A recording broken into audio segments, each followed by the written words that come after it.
O homem que a igreja viria a venerar como São Paulo não começou sua história como apóstolo, nem como pregador da misericórdia. Quando a história se abre, ele é conhecido como Saulo, um fariseu ardente, cavalgando pela estrada em direção a Damasco, com o coração cheio de certeza e as mãos carregando cartas de condenação.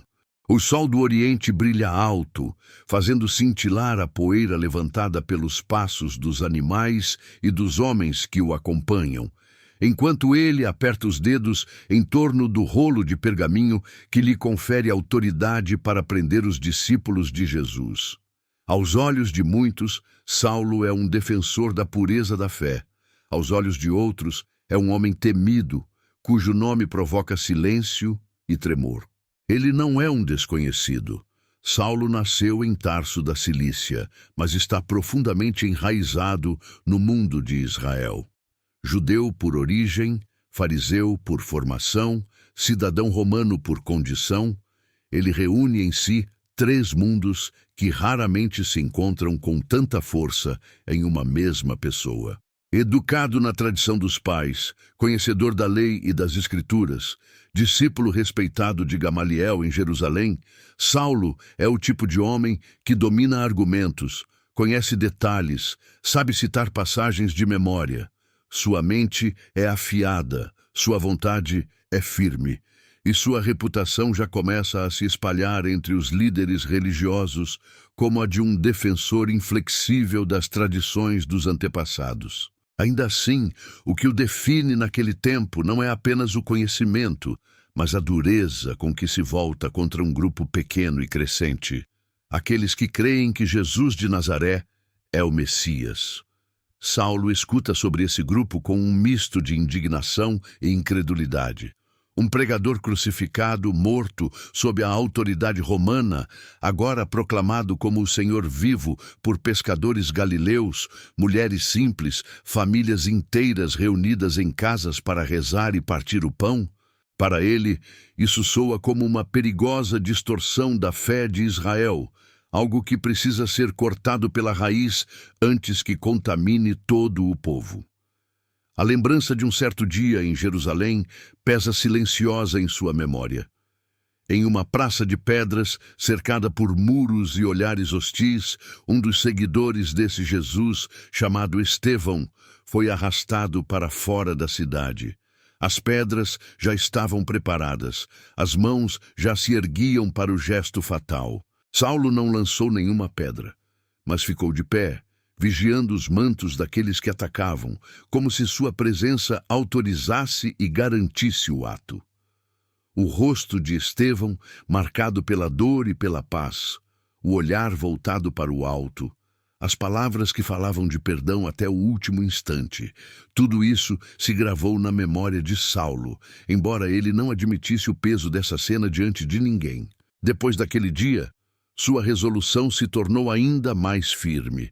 Se aqueles homens e mulheres persistiam em proclamar Jesus como o Cristo, se enchiam as sinagogas com essa nova doutrina, então, pensava ele, era preciso agir com rapidez.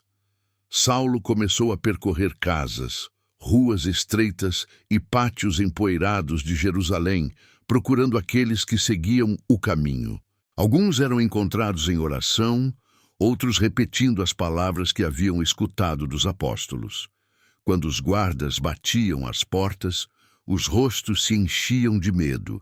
Crianças se escondiam atrás das vestes das mães, e o nome de Jesus era murmurando com uma mistura de confiança e pavor. Saulo, no entanto, se mantinha firme. Em sua mente, não estava perseguindo Deus, mas defendendo Deus. Cada vez que via um homem algemado, uma mulher arrastada às pressas, um ancião interrogado com dureza, ele repetia para si mesmo que aquilo era necessário para proteger a fé de Israel. À noite, quando o silêncio envolvia Jerusalém, ele ainda podia ouvir, através das paredes, cânticos discretos e orações sussurradas em nome daquele crucificado. E, embora se irritasse com isso, também percebia que quanto mais se tentava calar aquela voz, mais ela parecia encontrar caminhos para continuar ressoando. A fama de Saulo cresceu. Muitos cristãos passaram a temer não apenas a prisão, mas o som do próprio nome dele. Era como se, ao ouvir Saulo de Tarso, as comunidades discretas que se reuniam nas casas sentissem um aperto no peito.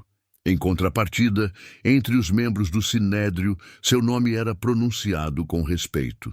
Ele era visto como alguém jovem, decidido e capaz de ir além das palavras. Alguém que não apenas discutia doutrina, mas tomava atitudes concretas. Nessa mistura de temor e admiração, a figura de Saulo foi se tornando uma presença incontornável na história nascente da igreja e na defesa rigorosa da tradição farisaica. Mesmo assim, por trás da dureza que o caracterizava, havia um homem que ainda rezava.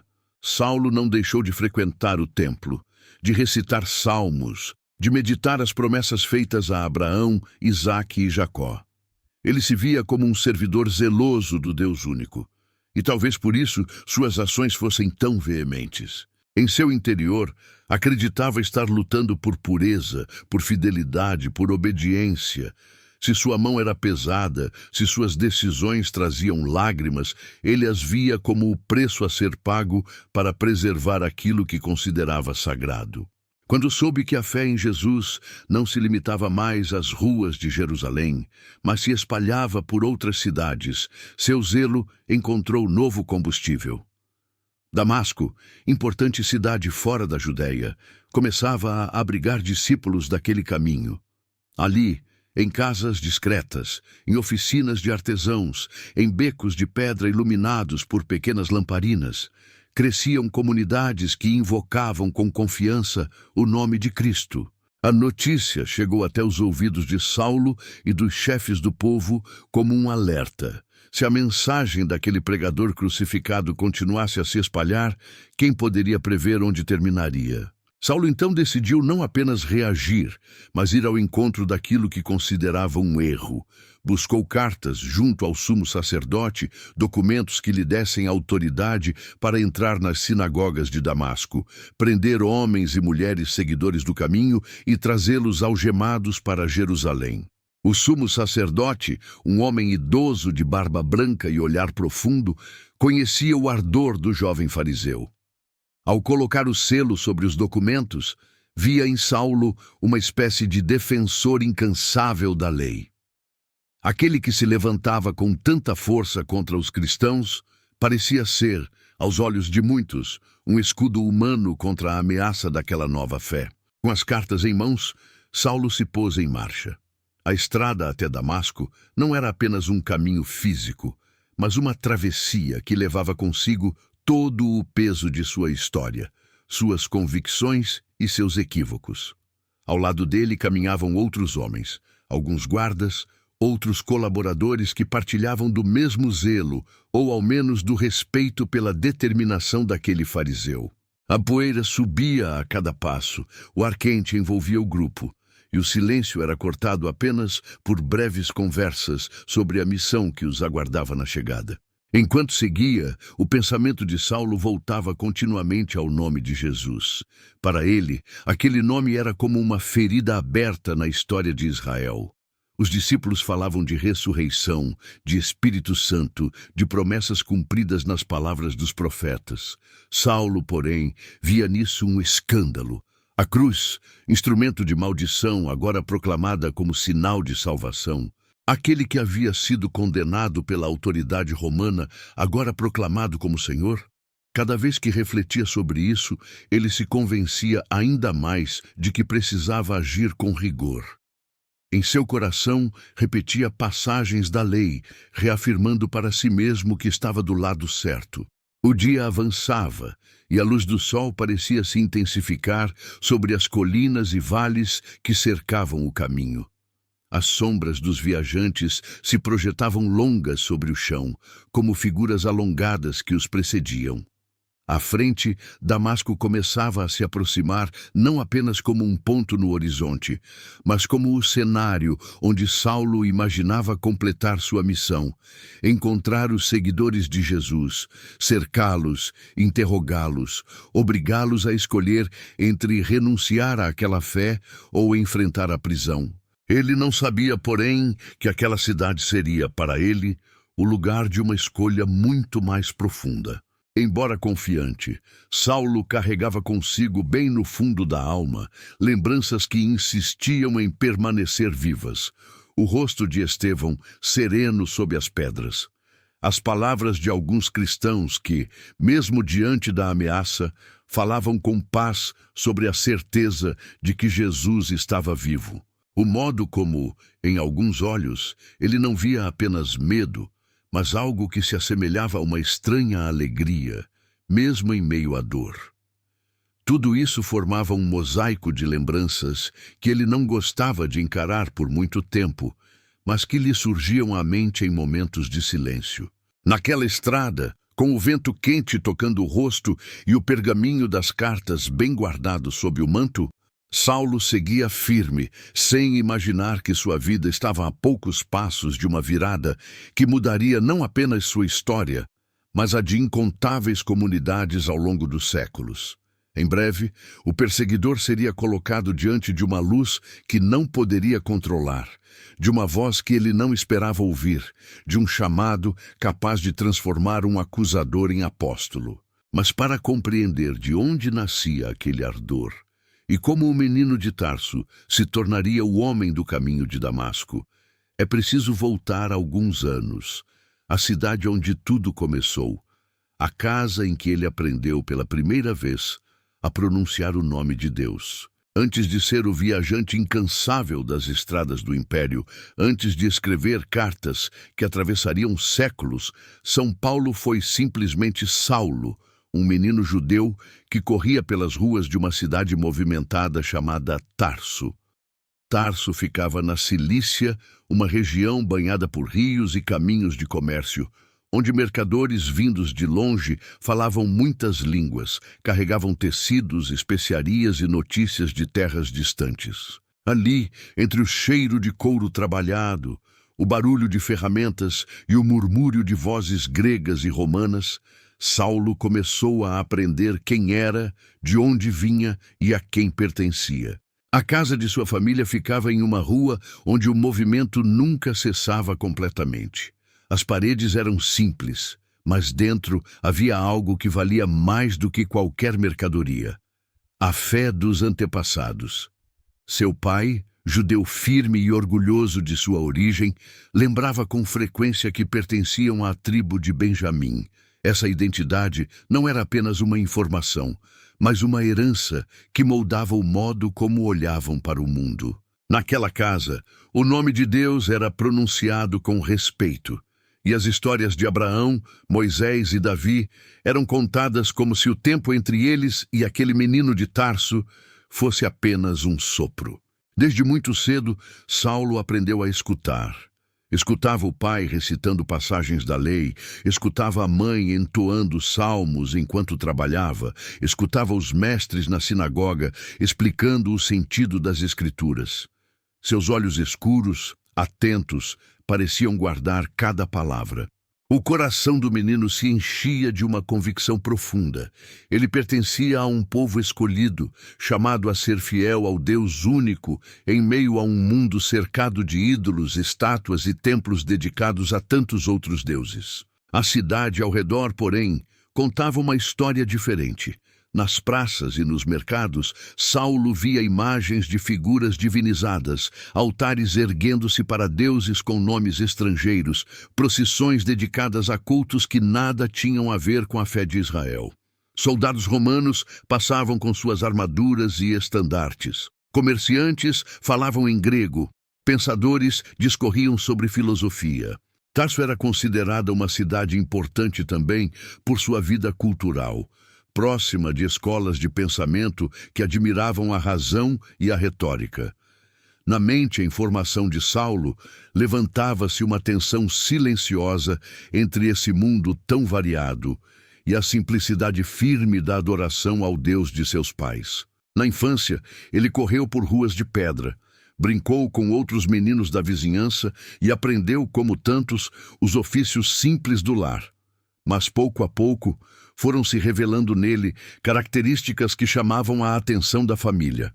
A facilidade em memorizar trechos longos da Escritura, o interesse em perguntar o porquê de cada mandamento, a intensidade com que se indignava ao ver qualquer desrespeito ao que considerava sagrado.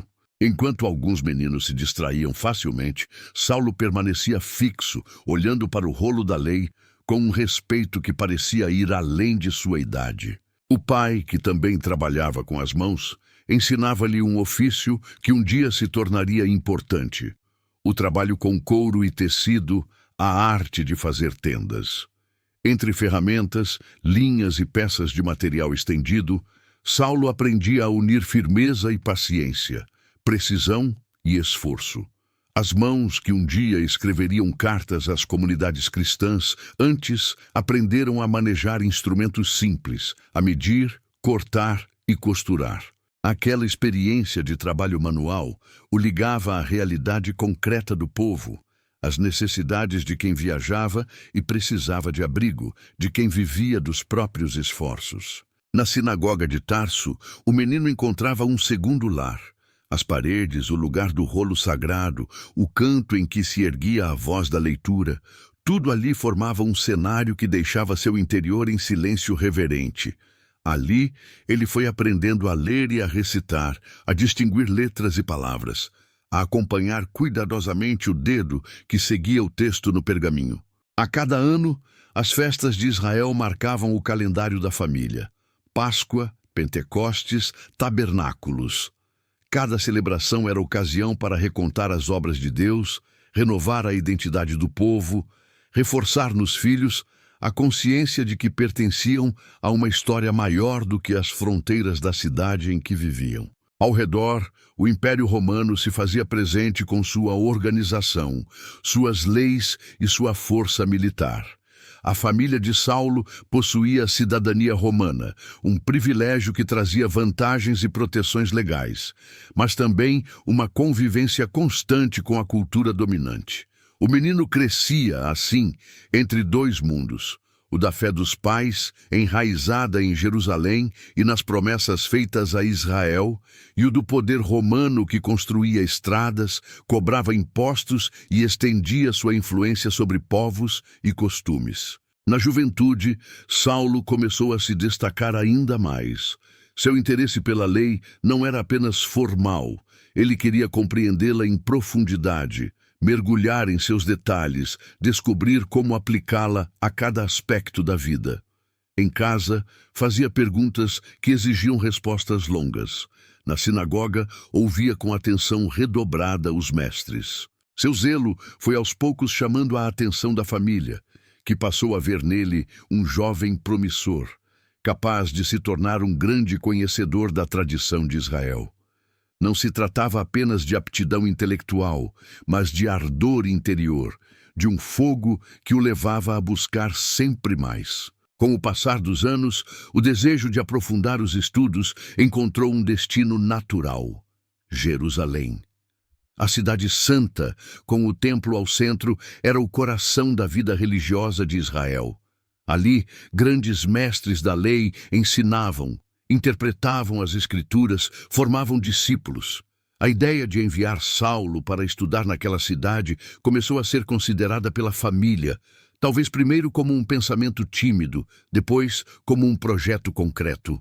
Para o jovem, isso significava deixar Tarso, as ruas conhecidas, a casa paterna, os amigos, para mergulhar ainda mais no mundo da fé dos seus antepassados. A partida não foi apenas uma mudança de endereço, mas uma travessia interior.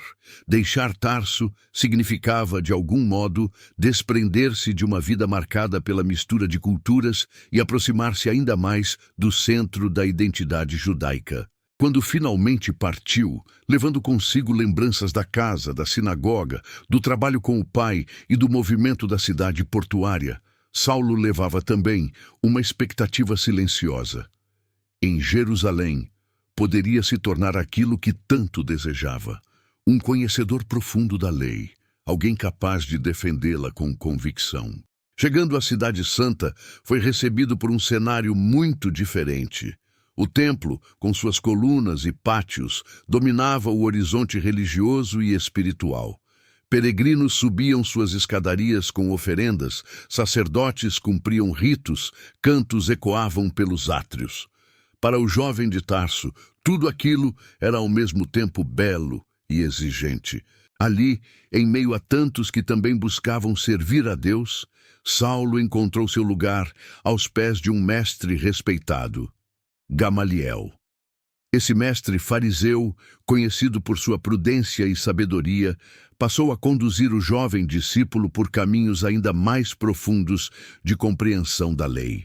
Sob a orientação de Gamaliel, Saulo ampliou seus horizontes.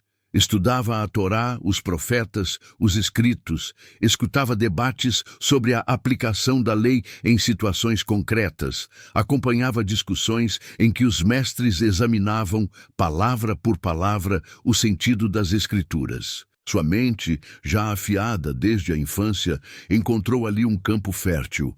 Ele aprendia rapidamente, memorizava, argumentava, e sua paixão pela tradição dos pais se tornava ainda mais intensa. Jerusalém, para ele, era o lugar onde a fé se convertia em estudo rigoroso, onde a devoção se unia à reflexão precisa. Mas junto com o crescimento no conhecimento, crescia também um zelo que poderia se tornar rígido.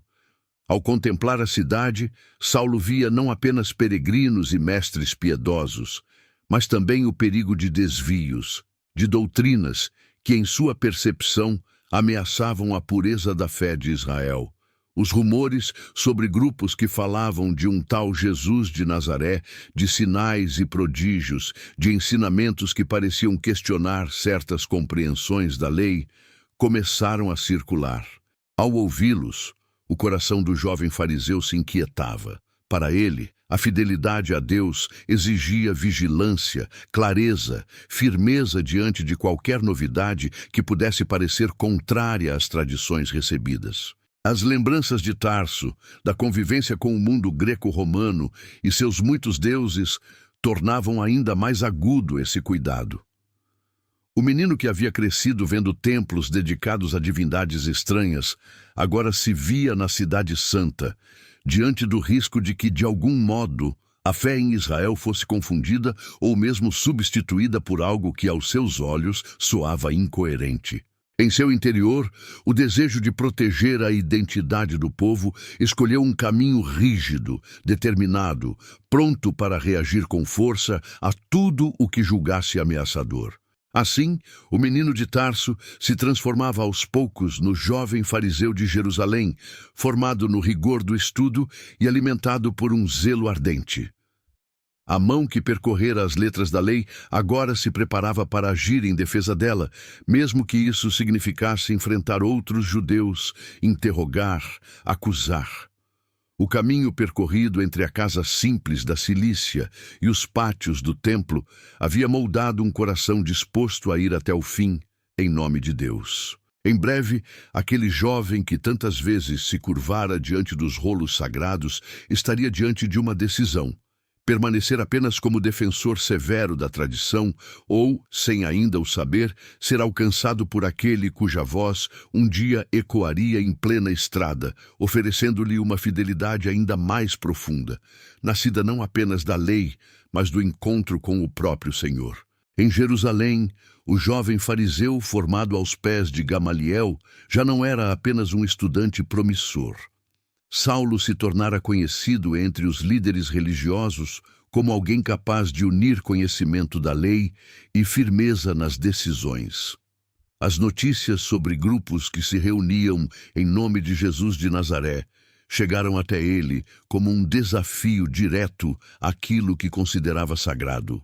O nome de Jesus se espalhava pelas ruas, pelos pátios do templo, pelas sinagogas. Falava-se de homens simples, pescadores e gente do povo, anunciando que aquele crucificado estava vivo e era o Messias prometido. Para muitos, isso parecia loucura.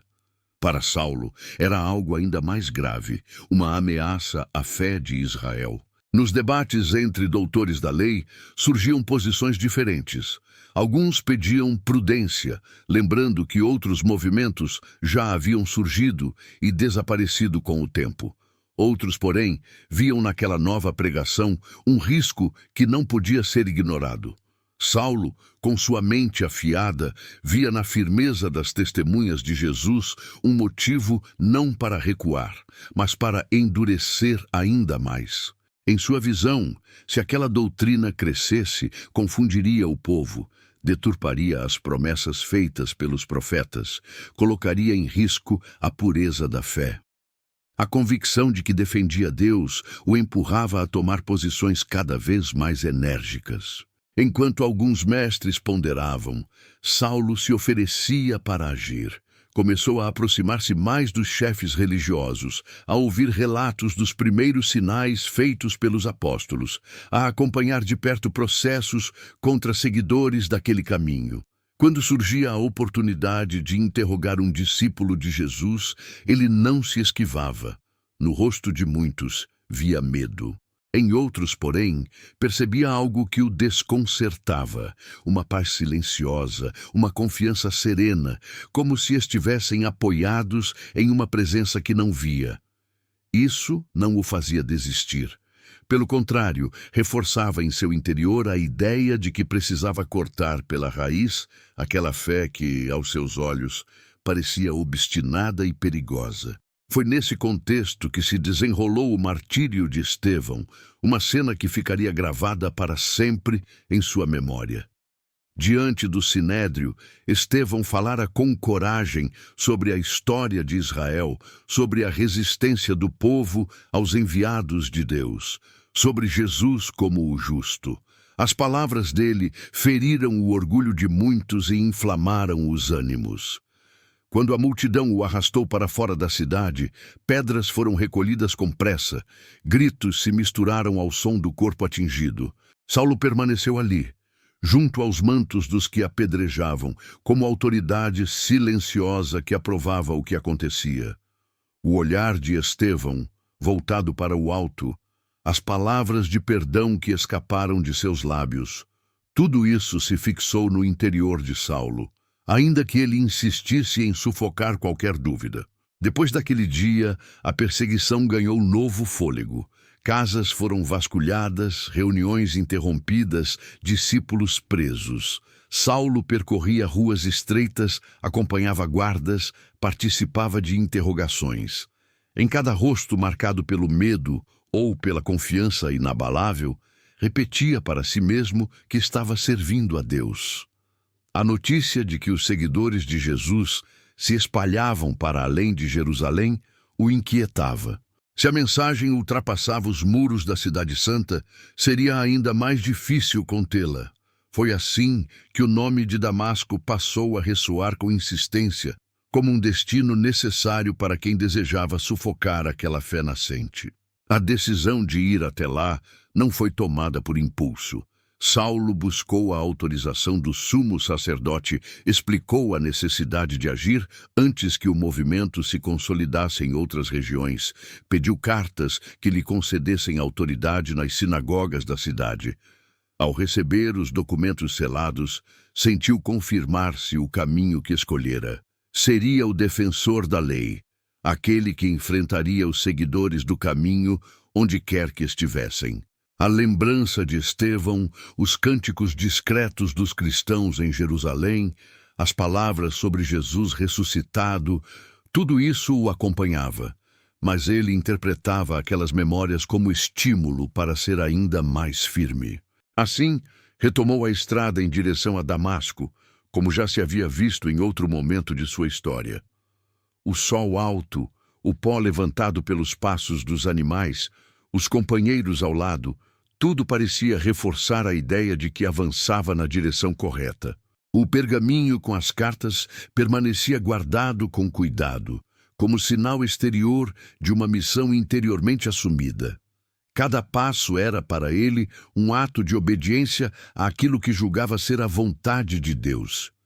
Em seu coração, repetia passagens da Escritura, lembrava-se de profetas, pedia forças para não ceder diante de nenhum sinal de fraqueza.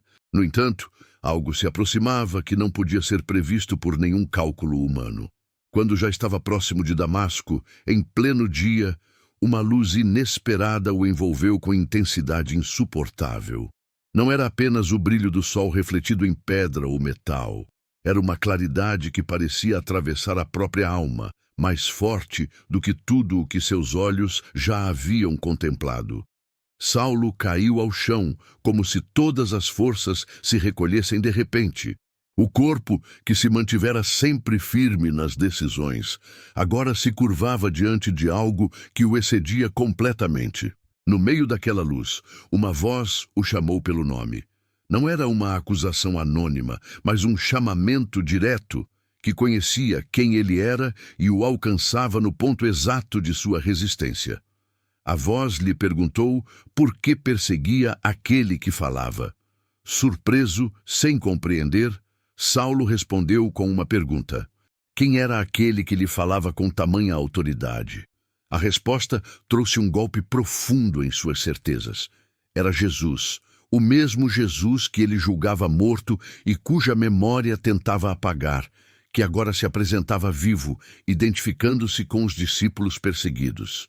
Aquele que ele combatera como ameaça se revelava como o próprio Senhor. O silêncio que se seguiu foi denso. Saulo, prostrado, percebeu que já não enxergava nada com os olhos do corpo. A luz que o envolvera, tão intensa, o deixara cego. O perseguidor, que conhecia caminhos, rostos, estratégias, agora dependia totalmente da ajuda alheia até para se levantar. Os companheiros que o acompanhavam ouviam a voz, notavam algo de extraordinário, mas não compreendiam plenamente o que acontecia. Viam Saulo no chão, confuso, desorientado, incapaz de abrir caminho por si mesmo. A força que sempre o caracterizara parecia ter sido desarmada em um instante. Levantado pelas mãos dos que estavam com ele, foi conduzido até a cidade. Damasco, que deveria ser o cenário das prisões que buscava realizar, tornava-se o lugar de sua própria rendição. Entrou na cidade não como autoridade dominadora, mas como alguém guiado, apoiado nos braços de outros, tateando um caminho que, alguns instantes antes, percorria com segurança. A cegueira física simbolizava um desmonte interior. As imagens que guardara com tanta firmeza, a defesa da lei, a perseguição a Jesus, a confiança em suas próprias razões, agora eram colocadas em questão pela experiência daquele encontro. Em uma casa de Damasco, numa rua que a tradição chamaria de direita, Saulo permaneceu em silêncio. 3 dias se seguiram sem que comesse ou bebesse. O homem que tantas vezes falara, discutira e defendera posições, agora guardava um recolhimento profundo. Na escuridão que envolvia seus olhos, passavam como em relevo memórias que antes tentara afastar. O rosto de Estevão, a paz dos cristãos diante da ameaça, o nome de Jesus invocado com confiança, tudo isso reaparecia com outra luz. A voz ouvida no caminho ecoava dentro dele, repetindo o chamado e abrindo um espaço para algo que nunca havia considerado. A possibilidade de que aquele Jesus fosse, de fato, o Messias de Israel. Enquanto Saulo permanecia em vigília silenciosa, outro personagem recebia, em Damasco, uma missão inesperada.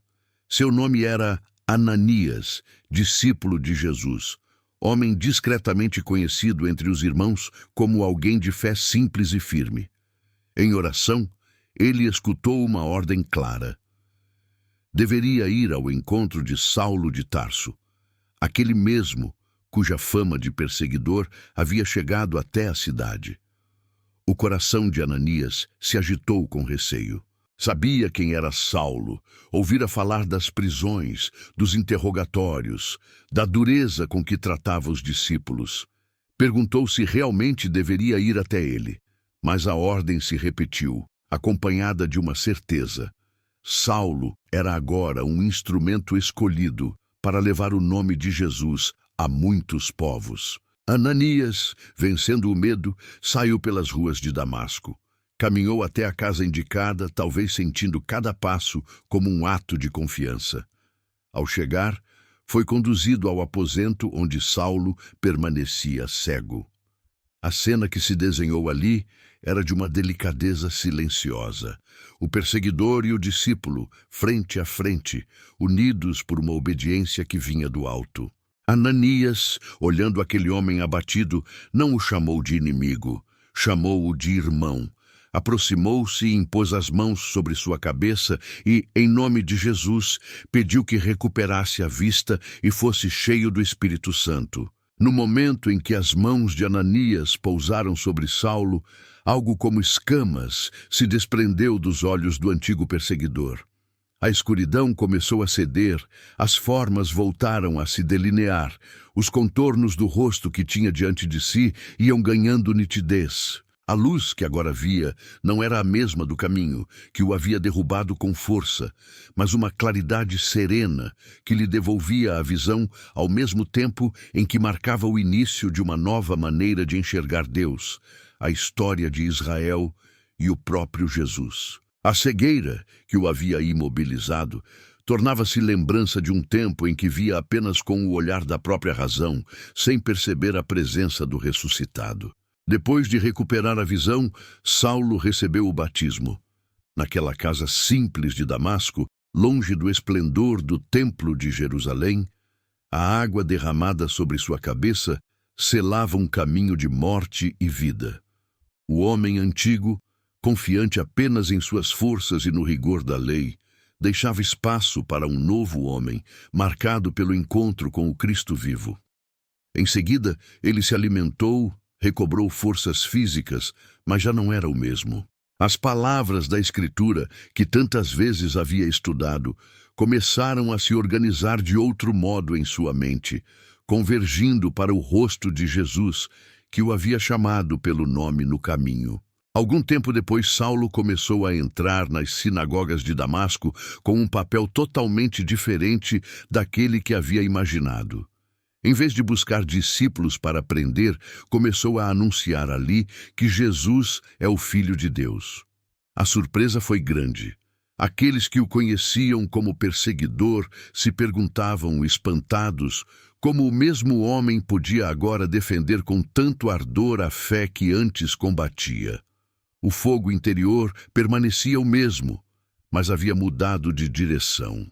O coração que antes se inflamava para aprender agora se queimava de zelo para anunciar. E enquanto as primeiras palavras sobre Jesus saíam de seus lábios, ainda em Damasco, um caminho mais longo começava a se desenhar. O de uma missão que o levaria a cidades, povos e culturas diversas, onde sua história de encontro com a luz no caminho se tornaria anúncio vivo do Evangelho. Depois dos primeiros anúncios em Damasco, São Paulo começou a experimentar o que seria, a partir de então, um traço constante de sua vida: a força da palavra que converte e a resistência daqueles que não aceitam a novidade do Evangelho.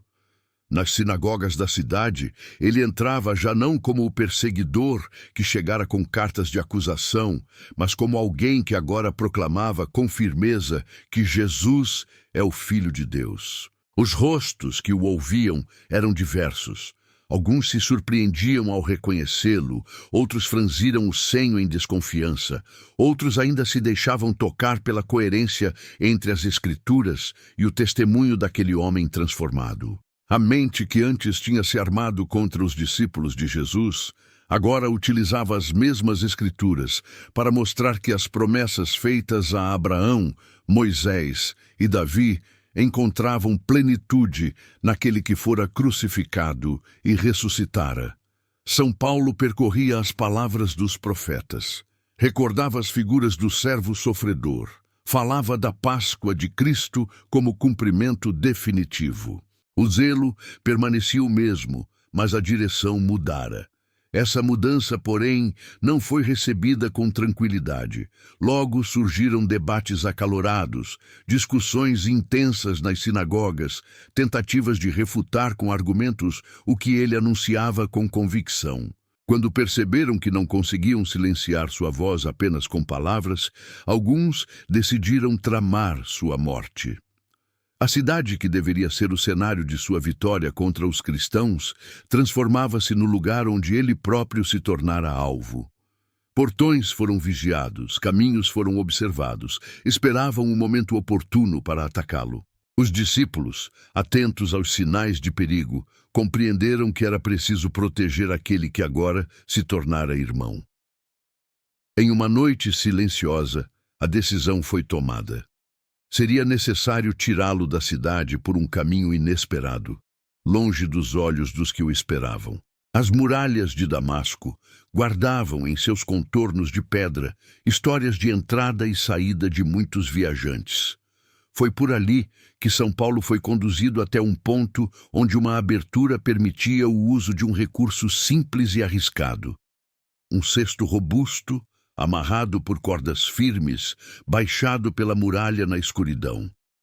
A cena, silenciosa, tinha algo de humilde e ao mesmo tempo de decisivo. O antigo perseguidor, que havia vindo com a autoridade de cartas oficiais, descia agora escondido em um cesto, totalmente dependente da ajuda dos irmãos.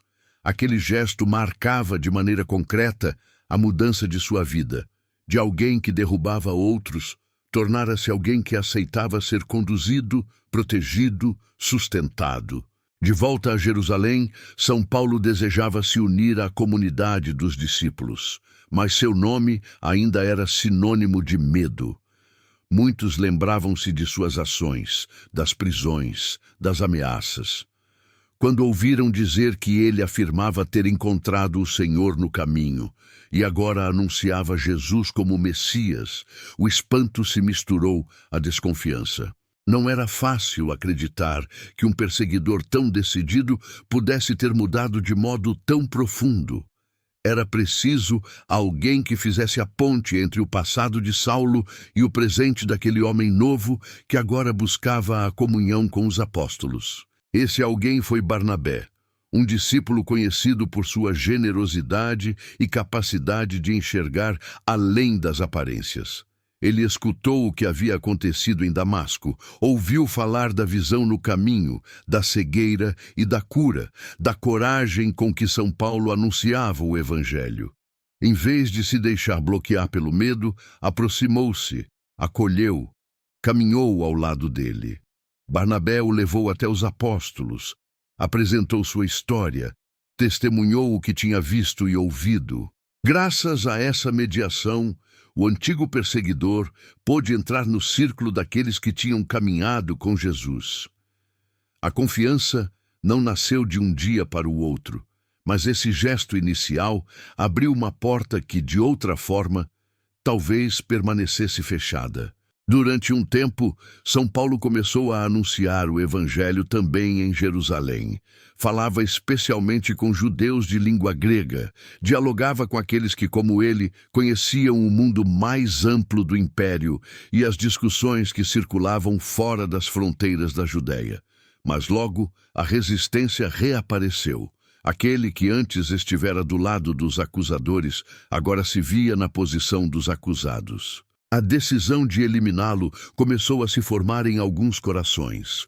Os irmãos, percebendo o risco, entenderam que era hora de enviá-lo para longe, para que não fosse morto naquele momento inicial de sua missão. Foi assim que São Paulo retornou à região de sua origem, a Cilícia, e voltou a Tarso. A cidade que o viu crescer o acolhia agora como um homem transformado. Ali, longe do centro de Jerusalém, ele permaneceu por um período que as Escrituras mencionam de forma discreta, mas que a tradição vê como tempo de amadurecimento silencioso. Entre o trabalho com as mãos, a oração e o anúncio do Evangelho na região, a fé em Cristo se consolidava em sua alma, unindo o conhecimento da lei ao encontro vivido no caminho de Damasco. Enquanto isso, em outro lugar, Deus preparava o passo seguinte. Na cidade de Antioquia, ao norte, uma comunidade começava a florescer com características novas. Judeus e gentios se aproximavam. A mensagem de Jesus alcançava povos de culturas diversas, e a igreja ali assumia um rosto marcadamente missionário. Barnabé foi enviado para ver o que acontecia e voltou cheio de alegria ao perceber a graça que se derramava entre aqueles discípulos. Diante da necessidade de alguém preparado para ajudar na formação daquela comunidade em crescimento, lembrou-se de São Paulo. Saiu então em busca do amigo. Foi até Tarso, encontrou-o e o trouxe para Antioquia. Ali, durante cerca de 1 ano, os dois ensinaram lado a lado, fortalecendo a fé dos irmãos. Antioquia se tornou um ponto decisivo na história de São Paulo. Foi ali que, pela primeira vez, os discípulos passaram a ser chamados de cristãos. Foi também ali que a igreja, reunida em oração e jejum, ouviu um chamado ainda mais amplo: separar Barnabé e Paulo para uma missão especial entre outros povos. Em um clima de recolhimento e confiança, os irmãos impuseram as mãos sobre eles e os enviaram. Aquele gesto continha em silêncio o que se desdobraria em viagens, perigos, milagres e fundação de comunidades por regiões que, até então, não tinham ouvido falar da cruz e da ressurreição de Jesus. A primeira viagem missionária partiu de Antioquia em direção ao mar. Barnabé e São Paulo embarcaram rumo à ilha de Chipre, acompanhados por João Marcos. O barco cortava as águas, levando não apenas homens, mas uma mensagem que atravessaria fronteiras e idiomas. Em Salamina, anunciaram a palavra de Deus nas sinagogas judaicas. Em Pafos, no outro extremo da ilha, encontraram o procônsul Sérgio Paulo, homem de autoridade que se mostrava interessado em ouvir a palavra. Mas ali também encontraram oposição. Um mago e falso profeta, chamado Bar-Jesus, tentava afastar o governante da fé. A cena em Pafos colocou em contraste a luz do evangelho e as sombras da mentira. São Paulo, cheio do Espírito Santo, olhou fixamente para o mago, denunciou sua falsidade e anunciou que ele ficaria temporariamente cego, como sinal da gravidade de sua resistência à verdade. Aquele homem, que se orgulhava de enganar outros com suas artes, foi tomado pela escuridão, tateando em busca de alguém que o guiasse. O procônsul, ao ver o acontecimento e ouvir o ensinamento, abriu-se à fé. Ali, diante da resistência e do milagre, um representante da autoridade romana se tornava discípulo de Cristo. A partir desse momento, o nome de Paulo começou a se impor na narrativa, substituindo o de Saulo, como sinal de um novo momento em sua missão. De Chipre, São Paulo e seus companheiros seguiram para a Ásia Menor. Em Perge da Panfilha, João Marcos se separou do grupo e voltou, causando uma ferida que mais tarde reapareceria nas decisões da comunidade. Paulo e Barnabé prosseguiram, subindo até Antioquia da Pisídia. Na sinagoga, em um sábado, foram convidados a dirigir uma palavra ao povo.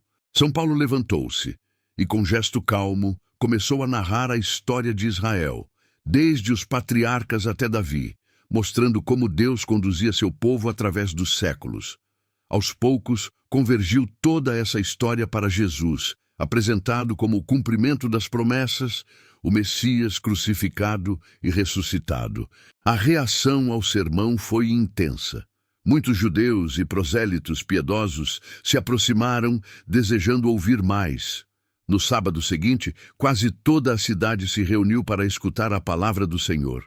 Esse crescimento repentino provocou em alguns alegria e abertura, em outros, inveja e resistência. Quando perceberam que o evangelho se estendia também aos gentios, ultrapassando as fronteiras do povo de Israel, alguns líderes judeus se levantaram com hostilidade. Com palavras duras e pressões sobre as autoridades da cidade, conseguiram expulsar São Paulo e Barnabé daquele território. Os dois, porém, sacudiram o pó dos pés em sinal de liberdade interior e seguiram adiante, deixando para trás discípulos cheios de alegria e do Espírito Santo. Em Icônio, a história se repetiu com nuances próprias. Na sinagoga, a palavra foi anunciada com força e muitos judeus e gregos abraçaram a fé. Ao mesmo tempo, outros se opuseram com dureza, alimentando discórdias e preparando perseguições. São Paulo e seus companheiros permaneceram ali por algum tempo, falando com coragem, enquanto Deus confirmava o anúncio com sinais de graça. Mas quando se formou um plano claro para atacá-los e apedrejá-los, decidiram partir, não por medo covarde, mas para que a palavra continuasse a se espalhar por outros lugares. Em Listra, uma pequena cidade da região, a missão assumiu um rosto ainda mais marcado por contraste entre milagre e incompreensão. Havia ali um homem coxo desde o nascimento, que nunca havia dado um passo. Sentado, escutava atentamente as palavras de São Paulo. Ao olhar para ele, o apóstolo percebeu a fé que brotava em seu coração. Em nome de Jesus, pediu que se levantasse. Diante de todos, o homem se ergueu, firmou os pés, começou a andar. A multidão, tomada de espanto, interpretou o acontecimento segundo suas próprias categorias religiosas e começou a dizer que os deuses tinham descido à terra em forma humana. Barnabé foi identificado como se fosse uma figura divina, e São Paulo, por falar com mais intensidade, foi tomado por Hermes, o mensageiro. Sacerdotes pagãos trouxeram touros e grinaldas, querendo oferecer-lhes sacrifícios. A cena, que poderia parecer honrosa aos olhos do mundo, feria profundamente o coração dos missionários. Rasgando as vestes em sinal de dor, correram para o meio da multidão, dizendo que eram apenas homens, anunciadores do Deus vivo que convidava todos a deixar os ídolos. A aclamação indevida, porém, logo se transformou em hostilidade. Judeus, vindos de outras cidades, incitaram o povo, e São Paulo foi apedrejado, arrastado para fora como se estivesse morto. À volta dos discípulos, porém, ele se levantou, marcado pelas pedras, ferido no corpo, mas sustentado por uma força que não vinha de si mesmo, entrou de novo na cidade e no dia seguinte seguiu viagem. A missão continuou por Derbe e por outros lugares, com anúncios, pequenas comunidades nascendo, presbíteros sendo escolhidos, orações e jejuns, confiando tudo ao Senhor. Ao retornar a Antioquia, São Paulo e Barnabé contaram o que Deus havia feito por meio deles e como abrira aos gentios a porta da fé. A alegria pela expansão do Evangelho, no entanto, vinha acompanhada de um novo tipo de desafio. A unidade entre os discípulos, diante das diferenças de origem e de práticas. Alguns, vindos do meio fariseu, insistiam em que os cristãos de origem pagã deveriam ser circuncidados e guardar certas prescrições da lei de Moisés. A questão gerou forte discussão. Para resolver, a comunidade de Antioquia enviou São Paulo e outros irmãos a Jerusalém para se reunirem com os apóstolos e anciãos. No encontro, foram apresentados relatos da ação de Deus entre os gentios, sinais de conversão e de fé autêntica. Pedro lembrou como o Espírito Santo já havia sido derramado sobre pagãos, sem que estes tivessem assumido toda a lei. Tiago, com sabedoria, propôs que não se colocasse sobre os ombros dos discípulos cargas pesadas demais. A decisão final aliviou os gentios da obrigação da circuncisão, pedindo, porém, alguns cuidados essenciais. Para São Paulo, esse momento confirmou a liberdade do Evangelho e a vocação da Igreja a acolher povos diversos em uma mesma fé. Depois, uma nova viagem missionária foi preparada. Dessa vez, no entanto, uma ferida humana veio à tona. Barnabé desejava levar novamente João Marcos. São Paulo, lembrando da desistência anterior, não concordava. O desacordo foi tão forte que os dois acabaram se separando. Barnabé partiu com João Marcos para Chipre, enquanto São Paulo escolheu Silas como companheiro e seguiu outro caminho. A comunhão em Cristo não impedia que houvesse tensões e escolhas diferentes, mas o Senhor, misteriosamente, continuava a conduzir a missão através de caminhos diversos. São Paulo atravessou Síria e Cilícia, visitou comunidades, fortaleceu irmãos. Em Listra, encontrou um jovem discípulo chamado Timóteo, de boa fama entre os cristãos daquela região. Viu nele alguém que poderia caminhar ao seu lado e, com delicada atenção às sensibilidades locais, preparou-o para acompanhá-lo. Juntos, seguiram por cidades em que o Espírito Santo os impedia de entrar em certos lugares, como se uma mão invisível orientasse os passos. Em Troade, durante a noite, São Paulo teve uma visão. Um homem macedônio suplicava que viessem ajudá-lo. A partir dessa visão, compreenderam que Deus os chamava a atravessar o mar e levar o Evangelho também à Europa. Em Filipos, uma cidade importante da Macedônia, a missão tomou corpo de modo concreto. À beira de um rio, onde mulheres se reuniam para a oração, São Paulo falou da graça de Cristo.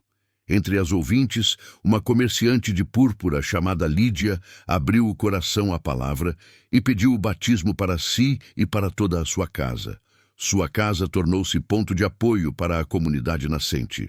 Mas como já acontecera em outros lugares, a presença da luz provocou reações. Uma jovem escrava, explorada por seus donos por causa de um espírito de adivinhação, seguia o grupo gritando. Após alguns dias, São Paulo voltou-se para ela e, em nome de Jesus, ordenou que aquele espírito a deixasse. A libertação da jovem trouxe alívio para sua alma, mas provocou a ira dos que lucravam com sua exploração. Arrastaram São Paulo e Silas às autoridades, acusando-os de perturbar a cidade e ensinar costumes estranhos. Sem grande investigação, os dois foram açoitados e lançados na prisão, com os pés presos no tronco. Lá, no coração da noite, em vez de se entregarem ao desespero, rezavam e entoavam hinos a Deus. Os outros presos os ouviam. De repente, um terremoto sacudiu as estruturas, portas se abriram, correntes se afrouxaram. O carcereiro, pensando que os prisioneiros haviam fugido, desesperou-se. Mas São Paulo o impediu de fazer mal a si mesmo, garantindo que todos estavam ali. Diante desse testemunho, o carcereiro caiu aos pés dos missionários, tremendo, e pediu que lhe mostrassem o caminho da salvação. Naquela mesma noite, lavou as feridas de São Paulo e Silas, recebeu o anúncio do Evangelho e, com toda a sua família, foi batizado. A prisão, lugar de escuridão e violência, transformou-se em cenário de encontro, cura e conversão. Ao amanhecer, quando as autoridades quiseram libertá-lo silenciosamente, São Paulo lembrou que eram cidadãos romanos e que haviam sido castigados sem julgamento adequado. Com isso, obrigou os magistrados a reconhecerem o erro e a virem pessoalmente pedir que deixassem a cidade. A missão seguiu por Tessalônica, Bereia, Atenas, Corinto. Em cada lugar, São Paulo adaptava o modo de anunciar, mas mantinha o mesmo núcleo: Jesus Cristo crucificado e ressuscitado. Em Atenas, diante de filósofos que discutiam no Areópago, partiu do altar dedicado ao Deus desconhecido para falar daquele que se tornara conhecido na história. Em Corinto, cidade portuária, marcada por comércio e excessos, trabalhou com as próprias mãos ao lado de Áquila e Priscila, casal de artesãos, tecendo tendas durante o dia e anunciando o Evangelho às comunidades. Assim, o apóstolo unia oração, trabalho, pregação e amizade, construindo, tijolo a tijolo, o edifício espiritual da igreja em terras diversas. A cada viagem, sinais e contradições se multiplicavam. Milagres de cura, libertações, corações tocados pela graça e, ao mesmo tempo, perseguições, calúnias, rejeições, incompreensões dentro e fora da comunidade.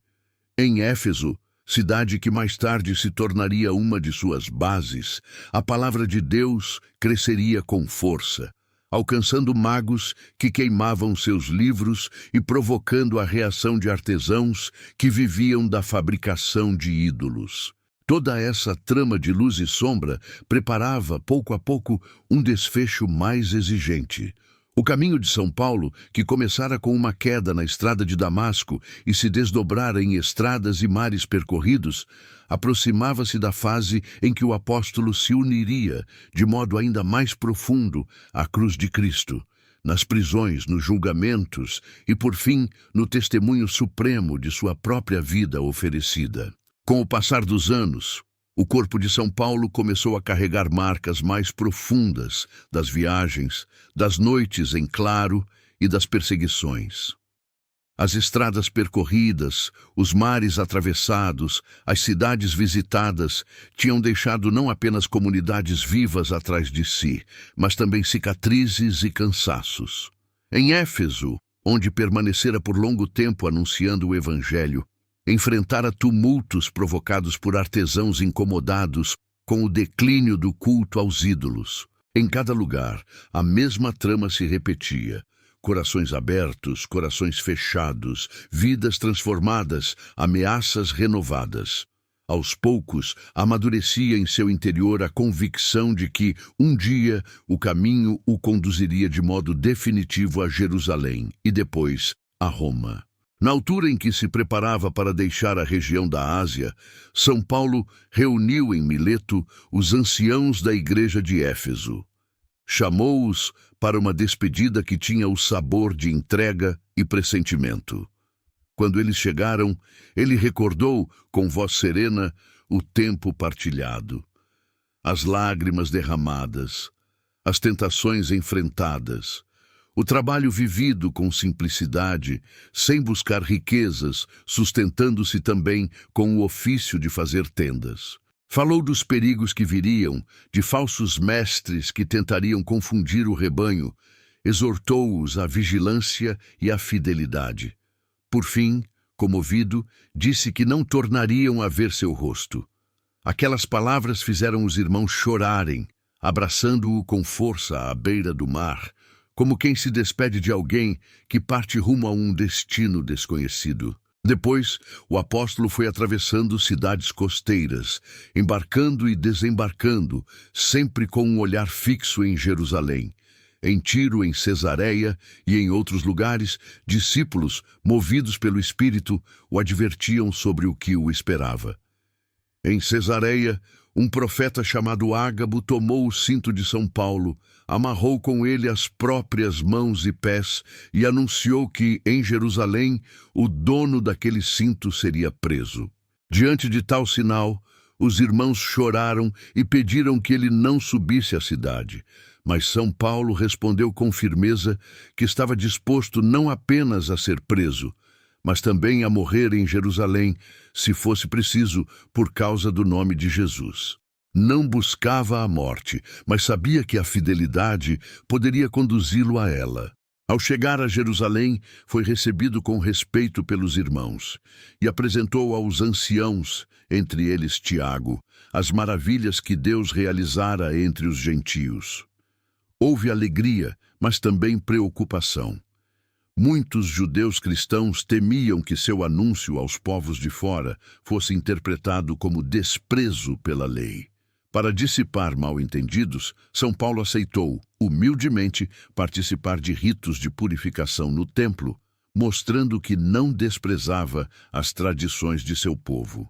Ainda assim, judeus vindos da Ásia, que o conheciam de outros lugares, o viram no recinto sagrado e inflamaram a multidão com acusações de que ele pregava contra o templo e a lei, e de que teria introduzido pagãos no lugar santo. Em poucos instantes o pátio se encheu de gritos, mãos se estenderam para agarrá-lo, golpes caíram sobre seu corpo. Arrastado para fora, São Paulo corria o risco de ser morto ali mesmo, sob o impulso de uma multidão enfurecida. Foi a intervenção de um tribuno romano que impediu o linchamento. Soldados desceram às pressas, dispersaram os atacantes e tomaram o apóstolo sob custódia, pensando estar diante de um agitador perigoso. Enquanto o conduziam para a fortaleza, São Paulo pediu permissão para falar ao povo. Diante da escadaria, fez ouvir sua voz em hebraico, narrando sua história desde Tarso até o encontro com Jesus no caminho de Damasco. A atenção se manteve até o momento em que mencionou sua missão entre os gentios. Então, os gritos recomeçaram e o tribuno decidiu levá-lo para dentro, onde poderia ser interrogado longe do tumulto. Ao saber que estava diante de um cidadão romano, as autoridades recuaram de métodos mais severos. Ainda assim, a tensão permanecia. O tribuno, sem saber como proceder, apresentou São Paulo diante do Sinédrio, o conselho dos chefes religiosos. Ali, mais uma vez, o apóstolo usou de sabedoria. Ao mencionar sua esperança na ressurreição, acendeu uma disputa entre fariseus e saduceus, dividindo os ataques que recaíam sobre si. Naquela noite, preso, ouviu uma palavra de conforto. O Senhor lhe dizia que, assim como havia testemunhado em Jerusalém, também deveria fazê-lo em Roma. Essa promessa dava sentido àquele encadeamento de prisões e julgamentos. Enquanto isso, alguns judeus tramaram um plano mortal. Mais de 40 homens fizeram um juramento de não comer nem beber até matar São Paulo. Combinavam pedir que o levassem novamente ao Sinédrio e, no caminho, emboscá-lo. Mas o sobrinho de São Paulo, ao ouvir a conspiração, avisou o tio, que pediu para informarem o tribuno. Diante do perigo, o comandante romano decidiu agir com rapidez. Naquela mesma noite, formou uma escolta impressionante, com soldados, lanceiros e cavaleiros, para conduzir o prisioneiro até Cesareia, sede do governador. Sob o céu escuro, cercado por homens armados que o guardavam de inimigos que queriam sua morte, São Paulo foi levado para longe de Jerusalém, avançando um passo a mais em direção ao caminho que o levaria a Roma. Em Cesareia, o apóstolo passou anos em situação de espera e incerteza. Foi apresentado ao governador Félix, ouviu acusações de líderes judeus, respondeu com calma, afirmando que não promovia revoltas, mas anunciava a esperança na ressurreição dos mortos. Félix, por sua vez, mantinha o caso em suspenso, conversando com São Paulo de tempos em tempos, talvez esperando algum benefício material, ao mesmo tempo em que lhe permitia certa liberdade, deixando que amigos o visitassem. Quando Félix foi substituído por Festo, o processo foi retomado. Mais uma vez, as autoridades de Jerusalém tentaram obter que o prisioneiro fosse levado até eles, nutrindo ainda o desejo de eliminá-lo no caminho. Diante da possibilidade de ser entregue às autoridades que o odiavam, São Paulo, apoiando-se no direito de sua cidadania romana, pronunciou as palavras que mudariam o rumo da história. Apelou a César. Se tinha de ser julgado, desejava fazê-lo perante o tribunal do imperador. Festo consultou o conselho e confirmou o pedido. Antes de enviá-lo a Roma, porém, apresentou o caso ao rei Agripa, que visitava Cesareia. Diante de Agripa e Berenice, em audiência solene, São Paulo voltou a narrar sua vida, da perseguição à fé em Cristo. O rei, tocado, reconheceu que ele não merecia morte nem prisão, e que poderia ser solto se não tivesse apelado a César. Mas o apelo já havia sido feito, o caminho para Roma estava traçado. A viagem que se seguiu não foi simples. Embarcado em um navio que transportava prisioneiros e mercadorias, São Paulo enfrentou, com os demais, os riscos do mar. O tempo era desfavorável, os ventos contrários, e o apóstolo advertiu os responsáveis de que a travessia poderia trazer prejuízos e perigo de vida. Sua palavra, porém, foi inicialmente ignorada. À medida que avançavam, uma tempestade violenta se abateu sobre o navio. Dias e noites se sucederam sem que o sol ou as estrelas aparecessem. Enquanto os marinheiros se empenhavam em manter a embarcação à tona, jogando cargas ao mar, amarrando o casco com cordas. No coração daquela escuridão, quando muitos já tinham perdido a esperança de se salvar, São Paulo levantou-se como voz de consolo. Contou que na noite anterior, um anjo do Deus a quem pertencia e servia lhe havia dito para não temer, assegurando que ele compareceria diante de César e que Deus lhe concedia a vida de todos os que viajavam com ele. Pediu que se animassem e se alimentassem, pois ninguém perderia a vida, embora o navio se perdesse. Quando finalmente a embarcação se aproximou de uma costa desconhecida e encalhou, as ondas violentas começaram a despedaçar a estrutura. Soldados cogitaram matar os prisioneiros, com medo de que fugissem, mas o centurião, desejoso de salvar São Paulo, impediu o plano. Todos, nadando ou agarrados a pedaços de madeira, chegaram à praia. A ilha era Malta. Os habitantes acolheram os náufragos com humanidade, acendendo uma fogueira para aquecê-los. Enquanto São Paulo alimentava o fogo, uma víbora, fugindo do calor, prendeu-se à sua mão. Os moradores, conhecedores do veneno daquela serpente, esperavam vê-lo inchar ou cair morto. Mas nada disso aconteceu. Ele sacudiu o animal nas chamas e continuou ileso. Diante disso, muitos se admiraram.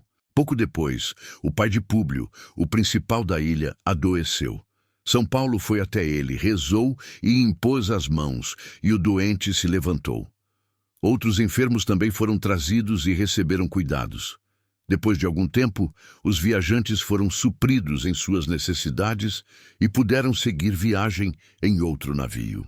Quando, enfim, se aproximaram de Roma, irmãos que viviam ali foram ao encontro dos recém-chegados, vindo ao seu encontro em pontos da estrada.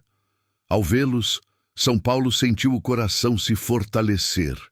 A cidade, que era centro do império, tornar-se-ia também lugar de anúncio do Evangelho. Em Roma, o apóstolo não foi lançado logo em uma masmorra escura, mas colocado em espécie de prisão domiciliar, guardado por soldados, com uma corrente ligada ao pulso, mas com liberdade para receber quem desejasse escutá-lo. Judeus de Roma vieram ouvi-lo, e ele, desde a manhã até a noite, apresentou-lhes o reino de Deus, procurando mostrar, a partir da lei de Moisés e dos profetas, quem é Jesus. Alguns acolheram a fé, outros não. Durante esse tempo de relativa liberdade vigiada, São Paulo continuou a fazer o que sempre fizera: anunciar e escrever. Das limitações daquela casa vigiada, nasceram cartas que se tornariam alimento para comunidades distantes.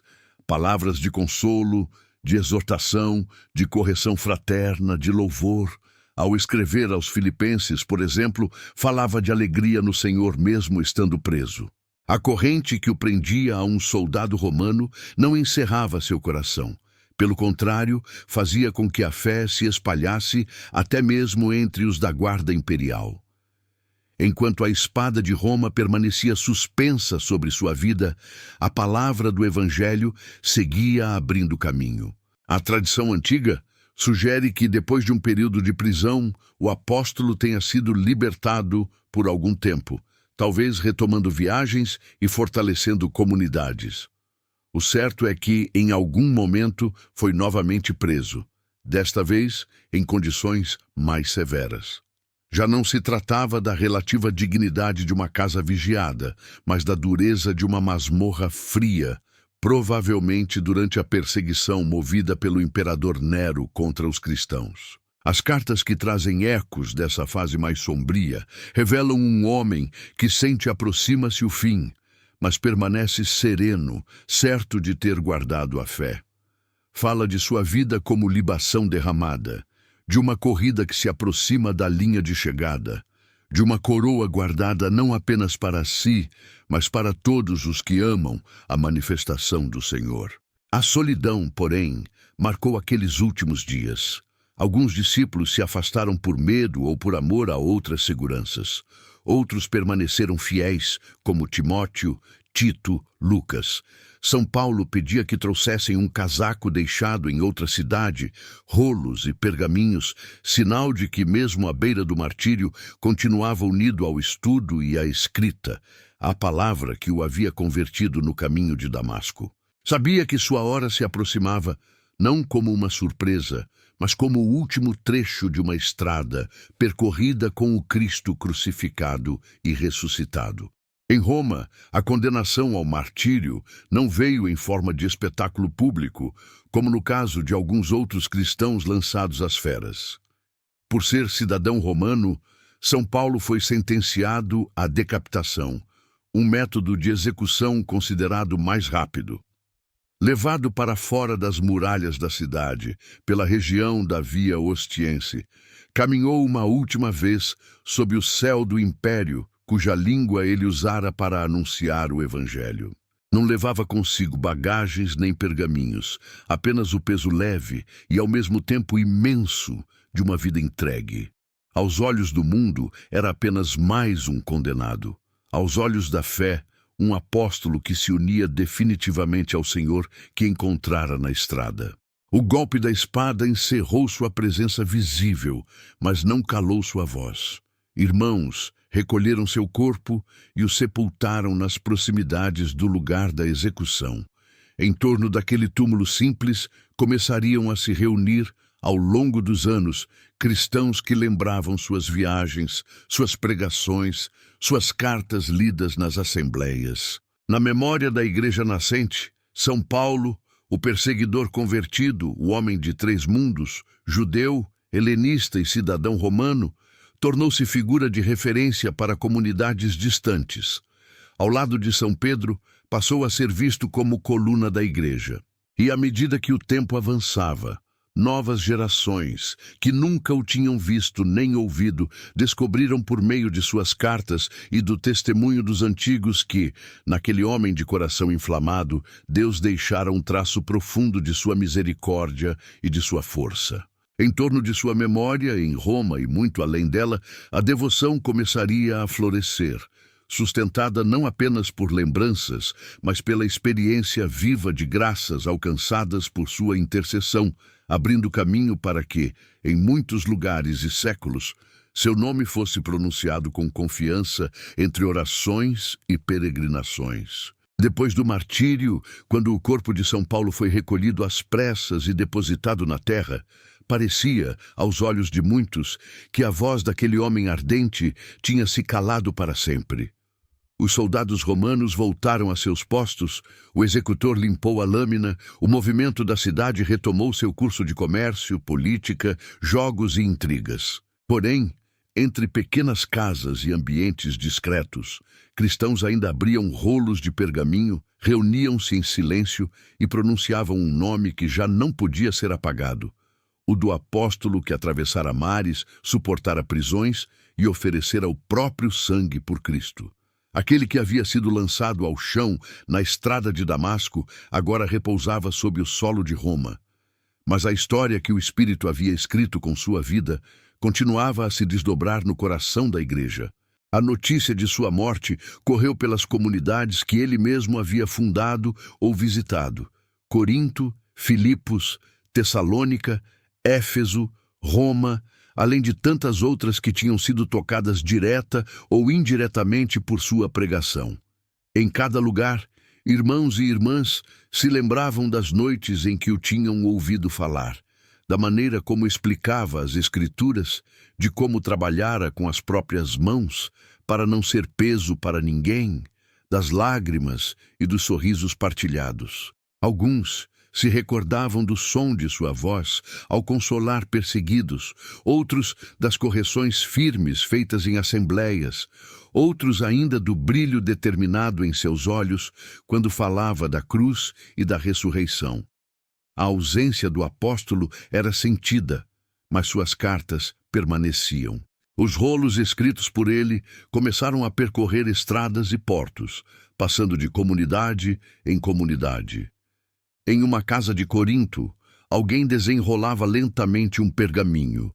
Lia em voz alta e reconhecia ali o mesmo espírito que tinha encontrado quando o apóstolo estivera entre eles.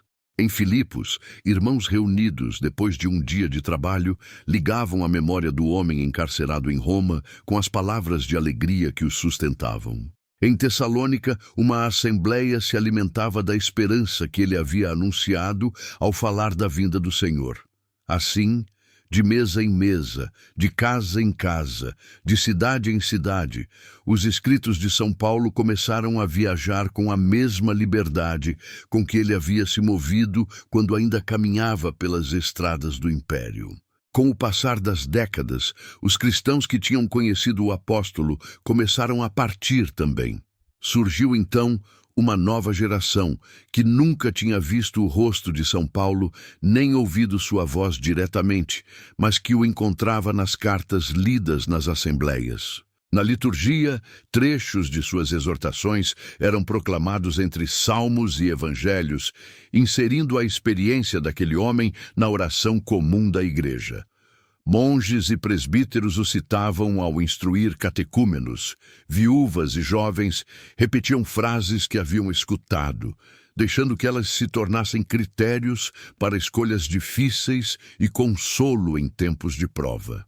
Em Roma, sobre o lugar onde o corpo do apóstolo fora depositado, começou a nascer, pouco a pouco, uma memória concreta. No início, talvez fosse apenas um ponto simples, onde cristãos se reuniam para rezar, lembrar e agradecer. Depois, com o tempo e com a paz relativa concedida em certos períodos, ergueram-se sinais mais visíveis. Durante o reinado de Constantino, no século IV, a devoção a São Paulo já era tão forte que se construiu uma basílica sobre o local de sua sepultura, às margens da Via Ostiense. Ali, colunas se ergueram. Um altar foi colocado sobre o túmulo e o espaço começou a acolher peregrinos vindos de diferentes partes do mundo, atraídos pelo desejo de se aproximar daquele que havia anunciado o Evangelho às nações. Basílica reconstruída e embelezada ao longo dos séculos, tornou-se um dos grandes pontos de referência da fé cristã. Debaixo do altar principal, o sarcófago de São Paulo permaneceu como o coração silencioso daquele templo. Sobre ele, lâmpadas ardiam, alimentadas por óleo trazido de lugares diversos, como se a chama da fé de muitas comunidades convergisse para aquele ponto. Nos mosaicos, o apóstolo era representado com traços marcantes, rosto alongado, barba escura, olhar profundo, o livro das cartas em uma mão e na outra a espada que lembrava tanto o instrumento de seu martírio quanto a força da palavra de Deus. Enquanto isso, em outros lugares, igrejas começavam a receber seu nome. Capelas simples, paróquias em cidades movimentadas, mosteiros na solidão de vales e montanhas. Em muitos cantos, o sinal de São Paulo aparecia como lembrança do apóstolo das nações. Em alguns altares, sua imagem era colocada ao lado da de São Pedro, como que indicando, na linguagem silenciosa das pedras e das pinturas, que os dois, tão diferentes em origem e temperamento, haviam sido unidos pela mesma graça e pelo mesmo destino de testemunho até o sangue. Em datas fixadas pela tradição, comunidades se reuniam para recordar episódios de sua vida: a conversão na estrada, o zelo missionário, o martírio em Roma. Entre as festas que se foram fixando no calendário, duas ganharam destaque especial.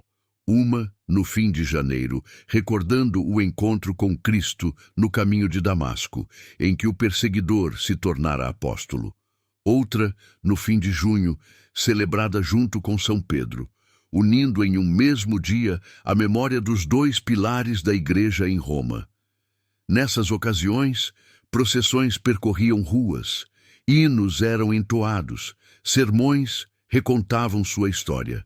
Fiéis simples, ao ouvirem o nome de São Paulo, não pensavam apenas em um grande teólogo ou pregador, mas em alguém que tinha experimentado quedas e recomeços, perseguições e consolo, fraqueza humana e força da graça. Ao longo da Idade Média, monges na escriptoria copiavam, linha por linha, os textos escritos por ele. À luz tremeluzente das lamparinas, mãos pacientes iam traçando letras sobre o pergaminho, assegurando que, mesmo se guerras e incêndios destruíssem alguns volumes, outros sobreviveriam. Os mosteiros onde essas cópias eram guardadas se tornaram, sem saber, arcas silenciosas que transmitiriam sua voz a séculos futuros. Em algum claustro distante, um monge inclinado sobre a mesa sussurrava para si mesmo frases que copiava, deixando que elas iluminassem também sua própria vida escondida. Quando a arte da impressão se difundiu, as cartas de São Paulo ganharam nova velocidade no mundo. Em cidades onde prensas batiam dia e noite, folhas com suas palavras eram multiplicadas, reunidas com outros textos sagrados, formando volumes da escritura que alcançariam lares, universidades, casas de oração. Professores explicavam seus escritos em escolas de teologia. Pregadores os citavam em sermões. Homens e mulheres comuns encontravam neles luz para discernir e forças para permanecer firmes em meio às provações. A antiga tensão entre lei e graça, fé e obras, carne e espírito, era revisitada à luz de discussões de cada época. E o apóstolo, que um dia havia debatido com filósofos em Atenas, continuava a dialogar com mentes inquietas em bibliotecas e salas de aula. Em cada século, a devoção a São Paulo assumiu tons particulares, sem perder, porém, alguns traços essenciais. Missionários que partiam para terras distantes, muitas vezes com o risco de nunca mais voltar, viam nele um companheiro de caminho. Ao atravessar mares, subir rios ou cruzar florestas, lembravam-se do homem que também enfrentara noites de tempestade, naufrágios e perigos de assaltantes, mas que continuara a caminhar, impulsionado pelo desejo de levar o nome de Cristo onde ele ainda não havia sido anunciado. Em suas bolsas, junto às poucas peças de roupa e a um crucifixo, não raramente havia um pequeno volume com as cartas do apóstolo, lidas em voz baixa nas pausas da viagem. Em cidades grandes, padres e bispos, diante do peso da responsabilidade pastoral, encontravam consolo nas linhas em que São Paulo falava de sua preocupação por todas as igrejas, da fadiga e da alegria no cuidado com os irmãos. Aqueles que se dedicavam ao estudo percebiam na profundidade de seus pensamentos um convite a unir inteligência e fé, razão e oração. Homens e mulheres que tinham experimentado quedas dolorosas encontravam esperança na confissão humilde do apóstolo, quando, ao reconhecer suas próprias fraquezas, dizia que a graça de Deus bastava e que o poder divino se manifestava na fragilidade humana. Em muitos lugares, a devoção popular deu a São Paulo um lugar concreto em festas, procissões e preces. Na Roma dos séculos seguintes, peregrinos se dirigiam à basílica construída sobre seu túmulo, entravam pelo claustro adornado por colunas, paravam diante da grande imagem do apóstolo no átrio, segurando o livro e a espada. Alguns se detinham diante das correntes guardadas como relíquia, lembrando a prisão domiciliar em que ele, mesmo acorrentado, seguira anunciando o Evangelho. Diante do altar que guarda seu sepulcro, velas eram acesas, bilhetes eram depositados, lágrimas silenciosas se misturavam a sorrisos de quem sentia ter sido ouvido. Essas graças, atribuídas à intercessão de São Paulo, não se limitavam a curas físicas ou soluções visíveis. Muitas diziam respeito a mudanças interiores, coragem para recomeçar depois de uma vida afastada de Deus, luz em meio a dúvidas de fé, força para perdoar, paciência em sofrimentos prolongados, perseverança em vocações difíceis. Em diferentes épocas, pessoas que tinham trilhado caminhos distantes da igreja se encontravam repentinamente, tocadas por uma frase lida em suas cartas, por uma homilia que retomava seu testemunho, por um encontro em um santuário dedicado a ele. Em algumas dessas histórias, o traço da antiga perseguição reaparecia, transformado. Antigos opositores do Evangelho tornavam-se, à sua maneira, anunciadores fervorosos, como se a experiência de Damasco continuasse a se repetir, sob formas diversas, na vida de muitos. Ao lado dessas graças silenciosas, a Igreja foi reconhecendo oficialmente a grandeza do lugar de São Paulo em sua própria vida. Concílios, documentos e catecismos citaram seu nome com frequência, tanto para explicar a fé quanto para orientá-la na prática. Ao falar do corpo de Cristo, que é a Igreja, da justificação pela fé, da caridade como síntese dos mandamentos, do Espírito que habita nos corações, muitos recorreram às suas expressões. Assim, a linguagem cotidiana dos cristãos, mesmo quando não percebia, trazia marcas deixadas por ele. A ideia de ser nova criatura, de caminhar em Cristo, de viver segundo o Espírito e não segundo a carne, ecoava na catequese, nos retiros, nas homilias. Nos últimos séculos, à medida que o mundo se tornava mais rápido, mais urbano, mais marcado por deslocamentos, muitos encontraram no apóstolo das estradas um companheiro familiar. Missionários em grandes metrópoles, trabalhando entre edifícios altos, lembravam-se dele caminhando por Corinto, Éfeso, Roma, onde também havia mercados, portos e bairros agitados. Pessoas envolvidas com o estudo, a pregação e o diálogo com a cultura redescobriam o modo como São Paulo havia conversado com filósofos, artesãos, comerciantes e autoridades, sem perder a simplicidade da mensagem, mas buscando linguagem adequada a cada contexto. Em cada geração, cenas diferentes se repetem. Um jovem estudante abre uma Bíblia e, pela primeira vez, lê com atenção uma carta como a dirigida aos Romanos ou aos Gálatas. E ali encontra perguntas que coincidem com as próprias inquietações. Um casal em crise encontra em um texto lido na missa uma luz discreta para recomeçar a caminhar lado a lado. Um sacerdote cansado das exigências do ministério se sente confortado ao lembrar as tentações, cansaços e consolação descritos pelo apóstolo. Sem que seja necessário conhecer todos os detalhes históricos, muitos percebem, no tom de suas palavras, a presença de alguém que não falava de teorias frias, mas da experiência concreta de viver unido a Cristo em meio a alegrias e sofrimentos. Se hoje alguém entra na Basílica de São Paulo fora dos muros, em Roma, encontra um espaço amplo onde o tempo parece desacelerar. Colunas se erguem como árvores de pedra, sustentando um teto que guarda mosaicos antigos. Na abside, uma grande imagem do Cristo domina a cena, cercada por figuras de apóstolos e santos. Em um ponto central, sob o altar, a inscrição sobre o túmulo indica a presença daquele que um dia foi colocado ali após uma execução silenciosa na periferia da cidade. Turistas, peregrinos, religiosos e gente comum se aproximam com passos lentos.